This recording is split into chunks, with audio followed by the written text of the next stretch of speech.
ကတော့ရောင်စုံလေးတွေနဲ့အရန်ချစ်စရာကောင်းတဲ့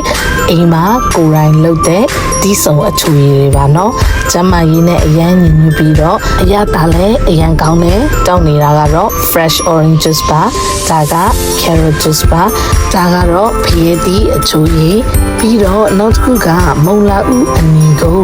နနက်သီးရယ်ပန်းသီးရယ်နည်းနည်းထည့်ပြီးတော့အရသာရှိအောင်ဖြော်ထားတာဒါကတော့ celery နဲ့ lemon နဲ့ green apple ဖြော်ထားတာပါနော်ကြည့်ဘလောက်ချစ်စရာကောင်းလဲအရောင်လေးတွေကအိမ်မှာ juice maker တစ်ခုလေးရှိရုံနဲ့ရောင်စုံဖြစ်တဲ့အချိုရည်တွေကိုအိမ်မှာတီးလေးတွေစိတ်ကြိုက်ခွဲပြီးတော့အခုလိုရေခဲသစ်တာထဲမှာ juice လို့ဖြော်ထားတော့ကိုကြိုက်တဲ့အချိန်မှာထုတ်တောက်လိုက်ရုံပဲလေနော်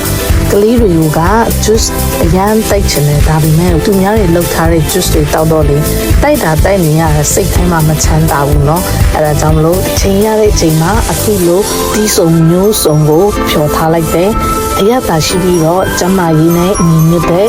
အချိုရည်အသီးစုံပေါင်းစုံကိုကလေးတွေကိုစိတ်ချလက်ချတိုက်လို့ရတာပေါ့နော်ဒါကတော့ celery green apple နဲ့ ginger lemon တွေနည်းနည်းထည့်ထားတဲ့အစိမ်းရောင်အချိုရည်လေးပါပထမဦးဆုံးအသီးအနှံအစုံအယောင်မတူတဲ့အသီးအနှံတွေအားလုံးကိုတန့်ရှင်းရေးလုပ်ထားပြီးတော့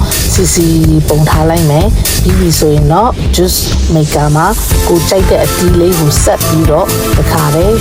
ချိတ်ပြီးတော့ juice ထွက်လာပြီဆိုတာနဲ့ဖန်ပလင်းလလလေးတွေမှာထည့်ပြီးတော့ဒီကေးတတာထဲမှာထည့်ထားလိုက်ရုံပဲเนาะအဲ့လိုဆိုရင်ကိုကြိုက်တဲ့အချိန်မှာစိတ်ကြိုက်တောက်လို့ရတာပေါ့ဒါကတော့နူးနူး carrot juice လုပ်နေတော့ငါပါเนาะ carrot juice ကိုအခုလိုချိတ်ထားပြီးတော့ပလင်းလေးထဲမှာထည့်ပြီးနူးနူးကပိန်းထားလိုက်တယ်ပြီးတော့ juice တွေတစ်ခုပြီးတစ်ခု ready ဖြစ်ပြီဆိုရင်เนาะမိသားစုတွေကိုလည်းတခါတည်း fresh juice တိုက်လိုက်တယ်ဒီမှာတယောက်ပြီးတယောက်လာပြီးနောက်ဆုံးကတော့ကိုယ်တိုင်လုပ်တဲ့အမြင့်ကြီးရဲ့အလဲပေါ့ share ပဲ bye bye